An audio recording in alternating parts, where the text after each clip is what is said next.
Bihar NDA में seat बंटवारे को लेकर काफी पेच फंस रहा है। चिराग पासवान को लेकर के भी लगातार सवाल खड़े हो रहे हैं कि चिराग पासवान आखिरकार क्या करेंगे। जब से ये चर्चा उठी है कि चिराग पासवान बिहार में चुनाव लड़ना चाहते हैं और जितनी सीटें बिहार बीजेपी की तरफ से या शीर्ष नेतृत्व बीजेपी की तरफ से उनको दिया जा रहा है, उस सीट पर चिराग पासवान की नाराजगी है। गठबंधन टूटने को लेकर के भी कई तरह के प्रश्न और जो सवाल हैं वो खड़े होते हैं और इससे बिहार एनडीए कटघरे में खड़ा हो जाता है कि अपने साथी दलों को उनके मन मुताबिक सीटें नहीं देती है। उपेंद्र कुशवाहा से लेकर जीतन राम मांझी और चिराग पासवान से लेकर जनता दल यूनाइटेड लगातार सीट बंटवारे को लेकर अलग अलग जो बातें हैं, बयान हैं वो दे रहे हैं। यहाँ तक कि शीर्ष नेतृत्व से जेपी नड्डा से मुलाकात हो रही है। सीट बंटवारा कब तक सुलझेगा, गठबंधन बचेगा कि नहीं बचेगा, साथ ही साथ बिहार में जहाँ तेजस्वी यादव अपनी राजनीति को आगे बढ़ा रहे हैं, तो चिराग पासवान ने दिल्ली से कल एक संदेशा बिहार की जनता के बीच रखा है। पटना एयरपोर्ट पर कल देर शाम जब पहुँचे थे तो उन्होंने क्या कुछ कहा है वो हम आपको एक बार सुना देते हैं, सुनिए। चिराग पासवान जी, बिहार में विधानसभा के चुनाव होने हैं, एनडीए गठबंधन में सीट शेयरिंग को लेकर बात हो या फिर आपको लेकर विधानसभा चुनाव लड़ने की? देखिए, एक बात तो तय है और इस बात को मैं कई बार कह चुका हूं, पुनः एक बार दोहरा देता हूं कि मेरा राजनीति में आने का कारण बिहार और बिहारी ही रहे हैं और आज नहीं तो कल अंतोगत्वा मुझे बिहार की राजनीति में ही आना है। मैं लंबे समय तक अपने आप को केंद्र की राजनीति में मैं नहीं देखता हूं। बिहार फर्स्ट, बिहारी फर्स्ट की सोच के साथ मैं आगे बढ़ा हूं, तो आना मुझे वापस अपने राज्य ही है, बिहार ही है।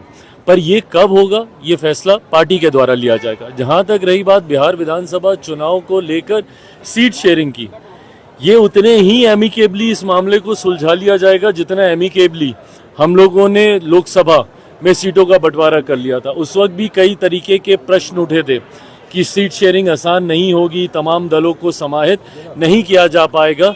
ऐसे में एनडीए बहुत जल्द सीट शेयरिंग करके सीटों का चयन भी कर लेगा। पर हाँ, जो लोग हम लोगों पे उंगली उठाते हैं, महागठबंधन में ही वर्चस्व की लड़ाई अभी चल रही है कांग्रेस और राजद के बीच। मैं ये मानता हूँ विधानसभा चुनाव आते आते तक कांग्रेस और राजद की राहें अलग हो जाएंगी, एक टूटा हुआ महागठबंधन देखने को मिलेगा। 2025 में क्या विधानसभा के चुनाव लड़िएगा? आपके सांसद हैं अरुण भारती, उन्होंने कहा है कि हम लोग गुजारिश करेंगे कि चिराग पासवान जी विधानसभा चुनाव लड़ें। देखिए, अगर पार्टी को ऐसा लगता है कि बिहार विधानसभा चुनाव प्रदर्शन को और गठबंधन को मजबूती देने के लिए मेरा चुनाव लड़ना जरूरी है, तो जरूर उस प्रस्ताव को भी गंभीरता से उस पर विचार किया जाएगा। लेकर के तेजस्वी यादव ने कहा है कि उसको शराबबंदी में से निकाल दिया जाएगा, हमारी सरकार बनेगी तो सबसे ज्यादा उत्पीड़न जो है ताड़ी बेचने वालों का ही हुआ है, कहा है। देखिए, इस बात का समर्थन तो हम लोग भी करते हैं और हम लोगों ने भी मुख्यमंत्री जी से यह आग्रह समय समय पर हम लोगों ने किया है। बिहार सरकार का लोक जनशक्ति पार्टी रामविलास हिस्सा नहीं है, जैसे केंद्र सरकार में हम लोग हिस्सा हैं, जहां पे एज अ मंत्री मैं कैबिनेट की कार्यशैली में मैं सम्मिलित हूं। पर ठीक उसके विपरीत बिहार में, क्योंकि हमारे पास वो संख्या बल भी नहीं है, तो ऐसे में बिहार सरकार का हम लोग समर्थन जरूर करते हैं, पर हम लोग बिहार सरकार का हिस्सा नहीं है। पर हाँ, उस समर्थन के दौरान भी हम लोगों ने इस बात को रखा है, ताड़ी को लेकर हम लोगों की भी राय पूरी तरीके से स्पष्ट है।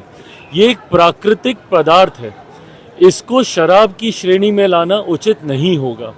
लंबे समय से पीढ़ी दर पीढ़ी ताड़ी से जुड़े हुए व्यवसाय से पीढ़ी दर पीढ़ी लोग अपने आप को जोड़कर देखते हैं। ऐसे में हम लोगों ने भी कई बार आग्रह किया है, मांग किया है कि इसको शराब की श्रेणी से निकालकर जो लोग इस व्यवसाय के साथ जुड़े हुए हैं उनको जुड़े रहना देना चाहिए, उनका व्यवसाय चलते रहना चाहिए। चिराग पासवान जी, जीतन राम मांझी गृह मंत्री अमित शाह से मुलाकात की है, लोकसभा चुनाव के बाद नाराज चल रहे थे, कह रहे थे जो बात हुई थी उस पर एनडीए के लोग खड़े नहीं उतरे, क्या विधानसभा में उनको उचित थी? देखिए, गठबंधन के हर दल को के पास ये स्वतंत्रता है कि जाके अपने सुझाव, अपनी शिकायतों को उचित मंच पर रखे। यहाँ पे भारतीय जनता पार्टी एनडीए गठबंधन में सबसे बड़ी पार्टी है, सबसे बड़ा प्रमुख दल है, तो ऐसे में अलग अलग समय पर घटक जाके अपनी बातों को वहाँ पे रखने का काम करते हैं। मुझे नहीं पता कि लोकसभा के वक्त क्या वादे किए गए थे, नहीं किए गए थे, उनको पूरा किया गया, नहीं पूरा किया गया। बट अगर कहीं पर भी कोई ऐसी बात है तो मैं ये विश्वास रखता हूं कि भारतीय जनता पार्टी अपने सहयोगियों को पूरा सम्मान देने के लिए जानी जाती है, उनकी मांगों को, उनके सुझावों को सुनने के लिए वो जानी जाती है।